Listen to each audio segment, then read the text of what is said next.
Assalamualaikum warahmatullahi ta'ala wabarakatuh. Kaum muslimin dan muslimat dimanapun Anda berada yang selalu saya doakan, semoga Allah subhanahu wa ta'ala memanjangkan umur Anda semua, panjang umur fitoatillah, dalam keadaan taat kepada Allah, dalam keadaan taat kepada Rasulullah, dalam keadaan sehat walafiat, istiqomah, dan selalu istiqomah, dalam melakukan amalan-amalan kebaikan. Alhamdulillah dengan izin Allah, kita bisa berjumpa dalam risalah ini. Semoga perjumpaan kita adalah pertemuan yang diridhoi oleh Allah Subhanahu wa Ta'ala, pertemuan yang membawa kebaikan, pertemuan yang membawa perubahan dalam ekonomi Anda, dalam keluarga Anda, dalam kehidupan Anda. Amin ya Rabbal Alamin.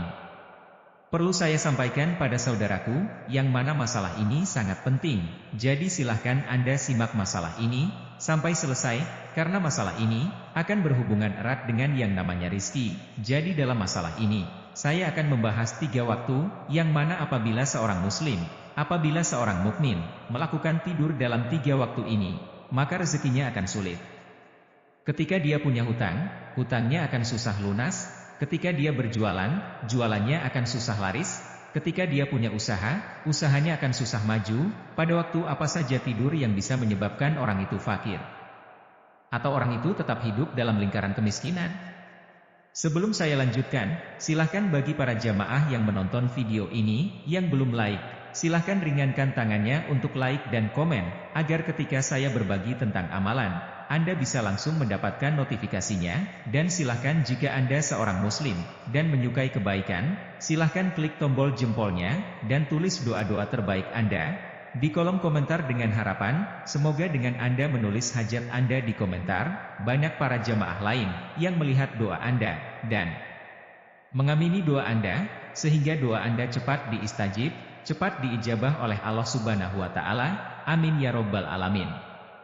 Jamaah yang dirahmati oleh Allah, yang namanya rizki seseorang seperti dalam Al-Quran, Allah berfirman bahwa Allah Subhanahu wa Ta'ala itu sudah menjamin rezeki semua makhluk Allah yang berada di atas bumi, sudah dijamin, mau itu pria, mau itu laki-laki, sudah dijamin oleh Allah terkait rezekinya.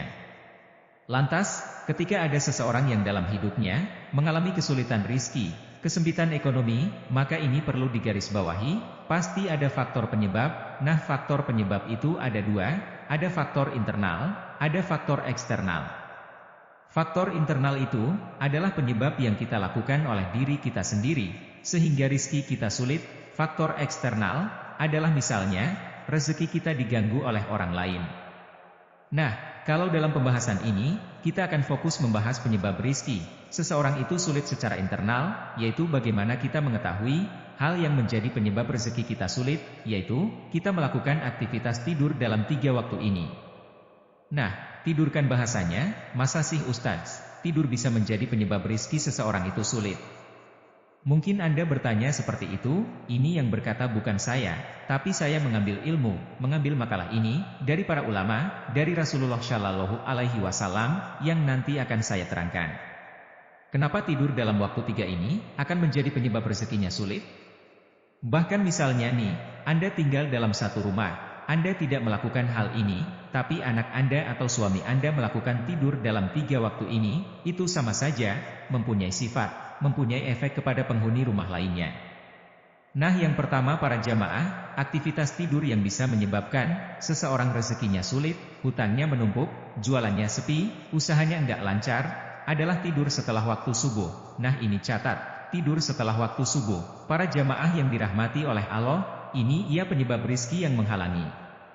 Ia menghalangi rezeki. Nah, seperti ditulis oleh seorang ulama besar yang bernama Ibnu Qayyim. Beliau berkata dalam satu kitab. Nah, dalam satu kitabnya, tidur setelah sholat subuh itu dapat mencegah atau menghalangi rizki. Kenapa tidur waktu subuh dapat mencegah atau menghalangi rezeki? Karena pada waktu subuh adalah waktu yang sangat mustajab untuk mencari rizki, dan pada waktu subuh ini, para jamaah, adalah waktu bagaimana Allah membagikan rezeki kepada hambanya, waktu kismatil arzak. Maka karena pada waktu subuh adalah waktu yang sangat mustajab, waktu Allah membagikan rezeki kepada hambanya, maka tidur setelah waktu subuh itu makruh, kecuali ada penyebab atau keperluan. Nah, jadi perlu digarisbawahi. Misalnya, karena mungkin Anda sakit, atau Anda habis lumpur ini sudah ngantuk banget, Ustadz gimana saya misalnya, dari semalam lembur kerja?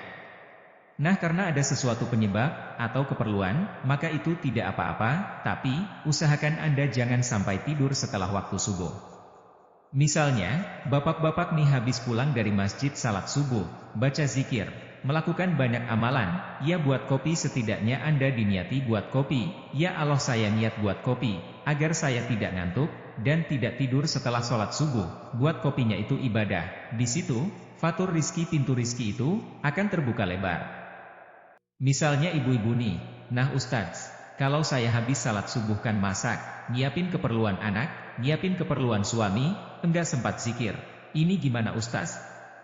Nih, saya jelaskan, yang namanya ibadah kepada Allah Subhanahu wa Ta'ala itu, bukan hanya salat, bukan hanya baca sholawat, bukan hanya puasa.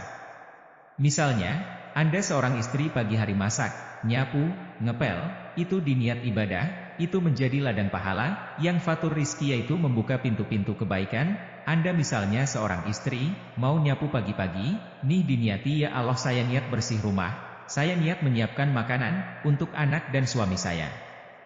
Yang baik-baik itu, akan menjadi hal yang menjadi penyebab rizki Anda itu akan terbuka lebar. Kemudian, alasan kenapa kita jangan sampai tidur setelah salat subuh.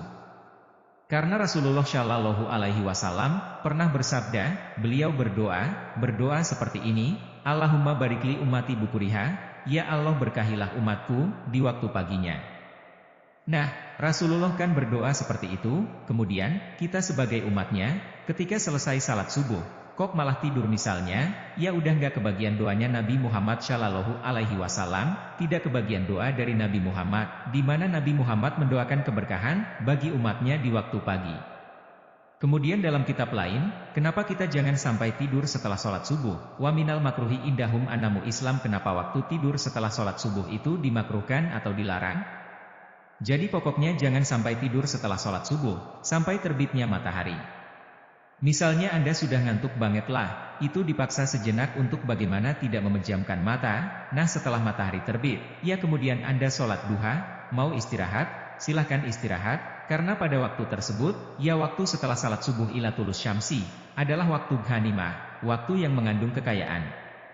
Yang kedua, tidur yang dapat menyebabkan seseorang itu rezekinya sulit, adalah tidur setelah salat asyar. Nah ini biasanya, waktu asyar itu kadang ngantuk, gitu ya kemudian kita tidur. Misalnya Anda biasa tidur setelah waktu sholat asyar, jangan sampai lagi tidur setelah salat asar. Barang siapa yang tidur setelah sholat asyar, bukan hanya rezekinya sulit, tapi dia bahkan bisa kehilangan akal sehatnya. Ketika akal sehatnya hilang, ia lupa siapa-siapa kecuali dirinya sendiri. Nah ini waktu asyar itu, waktu yang sangat mustajab. Kalau saya biasanya waktu asyar itu, membaca zikir baca wirid seperti baca syalawat, baca asmaul husna, baca zikir-zikir sampai maghrib, ya kan pokoknya jangan sampai tidur, jujur setelah salat asar. Kalau rezeki Anda ingin lancar, hutangnya cepat lunas, lakukan zikir jangan tidur. Kemudian waktu yang ketiga, yang mana waktu ini Anda jangan sampai tidur, yaitu setelah salat maghrib, sampai salat isya. Jadi dimakruhkan, dilarang bagi seorang mukmin, yang rezekinya ingin lancar, yang rezekinya ingin barokah, yang badannya ingin sehat, yang ingin segala hajatnya dikabulkan oleh Allah, itu jangan sampai tidur. Kalau bisa, dari asyar sampai ke isya ini, nyambung amaliyahnya, habis asyar jangan tidur, zikir sampai maghrib, baca surat Al-Waqiah misalnya, kan sampai isya, nah itu bisa Anda lakukan sebagai upaya, ikhtiar langit fatur rizki, membuka pintu rezeki, membuka pintu kebaikan, hajat terkumpul, hutang lunas.